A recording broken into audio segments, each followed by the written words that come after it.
She smirked. Really? You think hoarding scraps of paper makes you clever? That's pathetic.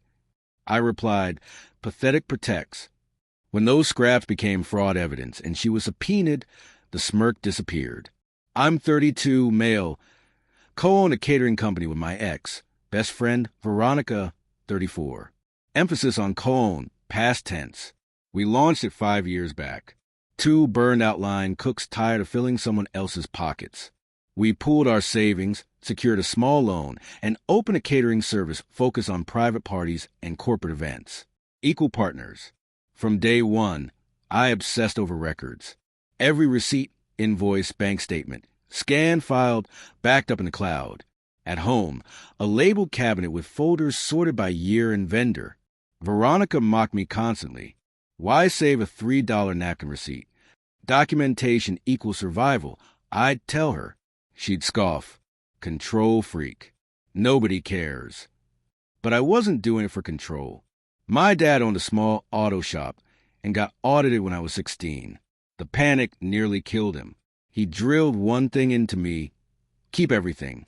Excuses don't work with auditors. So I kept everything. About 8 months ago, I noticed oddities.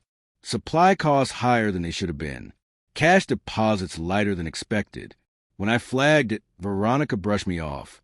Inflation, dude. Prices are up everywhere. Except our napkin supplier hadn't raised rates. I checked. She laughed. Calling suppliers? Over napkins? Get a life. I told her. Pathetic protects, especially in business. She waved it off. I tried to ignore it. Bookings were solid. Maybe I was paranoid. 3 weeks ago, our accountant, Russell, called.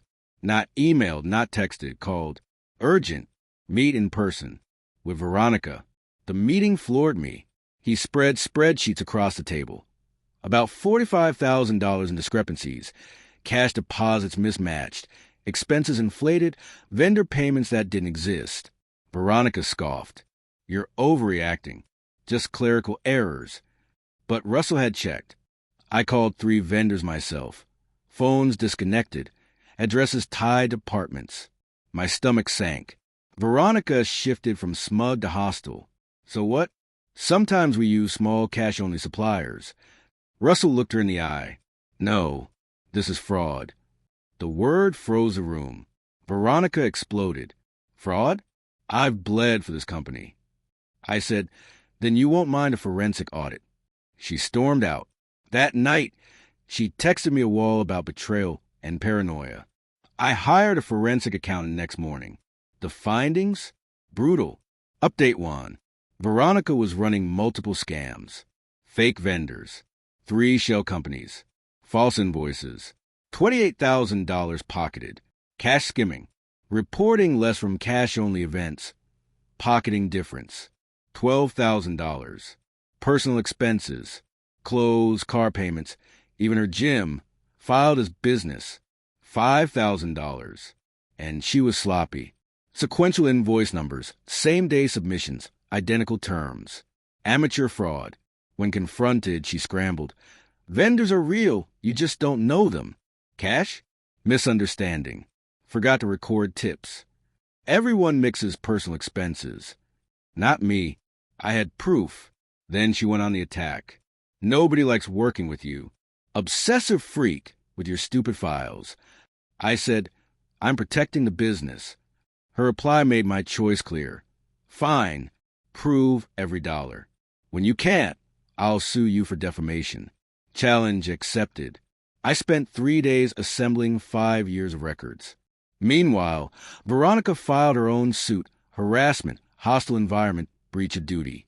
She emailed clients claiming the business was restructuring and future bookings should go through her. Then she tried to cut me out of our bank account. Except both signatures are required. The bank called me first. I said no. Now it was war, and I had an arsenal of receipts. Update 2. Her lawsuit painted me as unstable, obsessed, toxic. Her bargain bin lawyer sent me a settlement. I walk away. She keeps the business, pays me $10,000. I actually laughed. Instead, I filed a countersuit, fraud, embezzlement, breach, conversion, attached a sample of evidence. That night, She showed up banging on my door.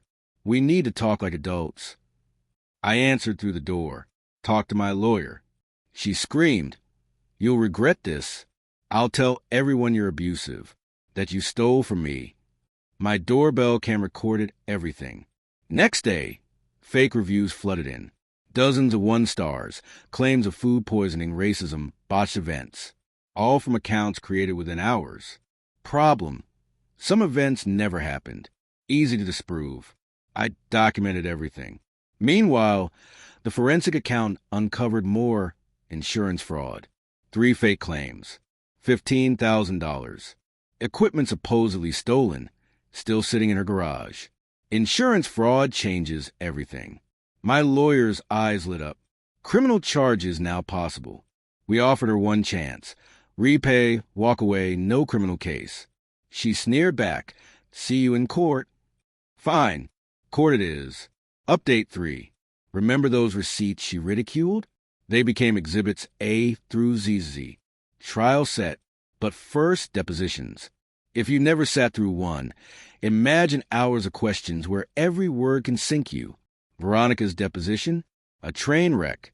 She contradicted herself constantly, claimed she'd never heard of a vendor, then minutes later praised their great service, said she never handled cash deposits, then admitted she sometimes did. Later, she admitted, "Sometimes I just pocket the cash for ease." But the best part? When they asked about the insurance claims. "The mixer was stolen from our prep kitchen. Do you have a police report?" "It was hectic, I forgot." "And the refrigerator?" "Pipe burst, water damage." "Which pipe?" "Can't recall." My lawyer slid photos across the table. Time-stamped shots of the mixer and fridge sitting in her garage weeks after claim. Her lawyer buried his face in his hands. But the real show began when it was time for my records. My attorney rolled out binders, organized chronologically, cross-checked against bank statements, sticky notes marking inconsistencies. Here's a $500 supply purchase at Target. Funny, it includes a Dyson vacuum and luxury skincare. "Can you explain?" She blurted, "Those are business essentials. Emergencies."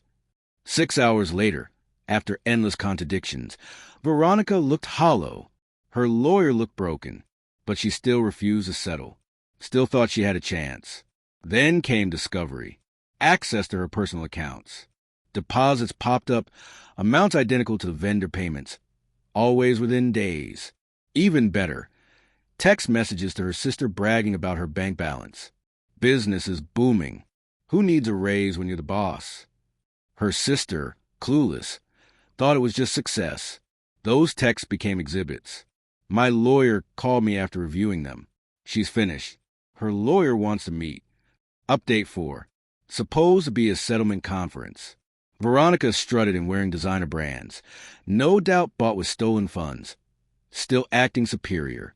The mediator started, spending 2 hours just summarizing the case.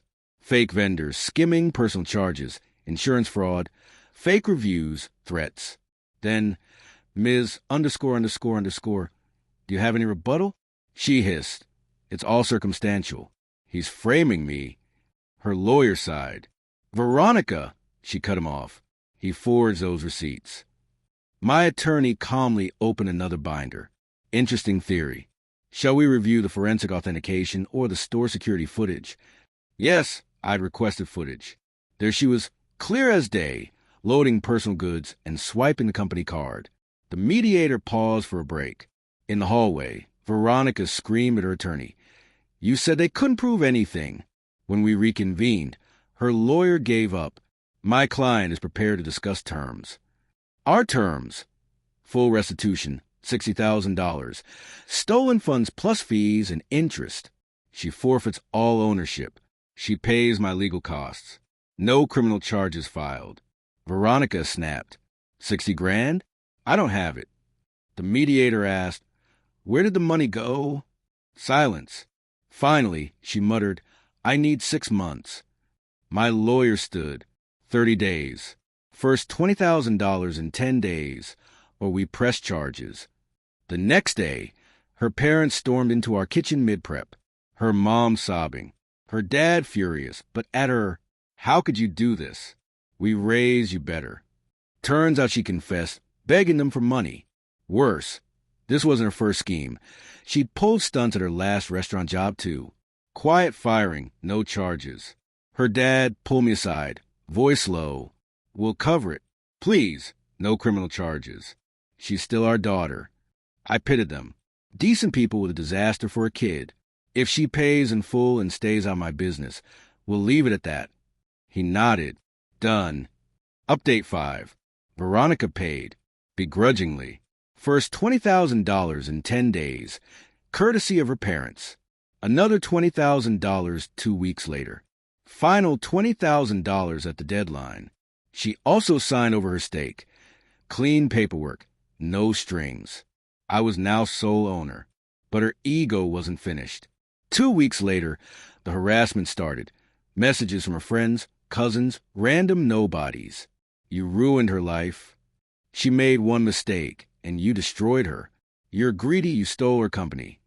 She spun a sob story. I'd fabricated evidence to snatch the business she built.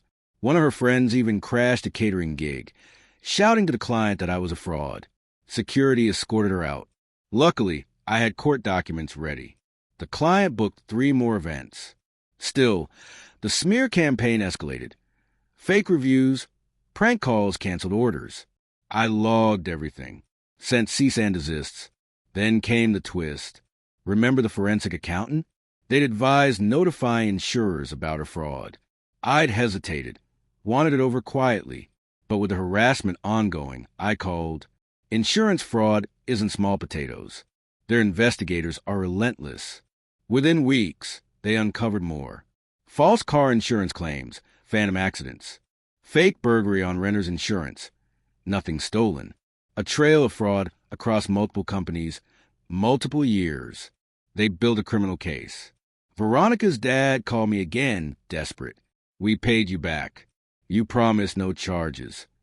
I answered. We didn't file charges. The insurance companies did. Actions have consequences. He hung up. Final update. 6 months since it began. The business is thriving.